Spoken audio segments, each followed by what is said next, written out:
Hello friends, come on get ready with me. ముందుగా నేను Lakme వర్ది పీచ్ మిల్క్ అప్లై చేసాను మాయిశ్చరైజర్ క్రీమ్.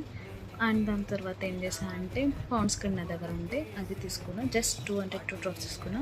2 డ్రాప్స్ తీసుకున్నాక అది మొత్తం ఫేస్ అండ్ నెక్కి అప్లై అయ్యేలాగా మొత్తం చిన్న డ్రాప్స్ ఫేస్ మొత్తం అప్లై చేసి మొత్తం స్క్రబ్ చేశాను అనమాట. ఫేస్ అండ్ నెక్ మొత్తం అప్లై అయ్యేలాగా. దాని తర్వాత వైట్ టోన్ పౌడర్ కొంచెం తీసుకొని అలా ఫేస్కి అండ్ నెక్ అప్లై అయ్యేలాగా మొత్తం అంటించే స్క్రబ్ చేసా. ఇప్పుడు న్యూ క్లాత్ తీసుకొని వచ్చా అలా వయ్యారం ఇలా తిరిగేసి కొంచెం eyeliner and eyebrow pencil apply చేస్తున్నాను అన్నమాట. ఇప్పుడు చేసాక ఎలా ఉందో చెప్పండి. దాని తర్వాత ఏం చేసా అంటే లిప్ బామ్, జస్ట్ సింపుల్గా ఉంటుంది నాకు get ready with me. Lip balm apply చేసా. దాని తర్వాత జస్ట్ మ్యాట్ లిప్స్టిక్ తీసుకున్నా. జస్ట్ వయ్యారంగా తీసి అలా మేము ముందు సోపులు పెడితే ఇలా అనేసి లాస్ట్లో నా గెట్ రెడీ విత్ మీ ఇలా ఉందన్నమాట. Hello friends, come on get ready with me. ముందుగా నేను లాక్మే వర్ది పీచ్ మిల్క్ అప్లై చేసాను మాయిశ్చరైజర్ క్రీమ్.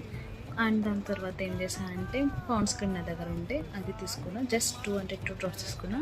2 డ్రాప్స్ తీసుకున్నాక అది మొత్తం ఫేస్ అండ్ నెక్కి అప్లై అయ్యేలాగా మొత్తం చిన్న డ్రాప్స్ ఫేస్ మొత్తం అప్లై చేసి మొత్తం స్క్రబ్ చేశాను అనమాట. ఫేస్ అండ్ నెక్ మొత్తం అప్లై అయ్యేలాగా. దాని తర్వాత వైట్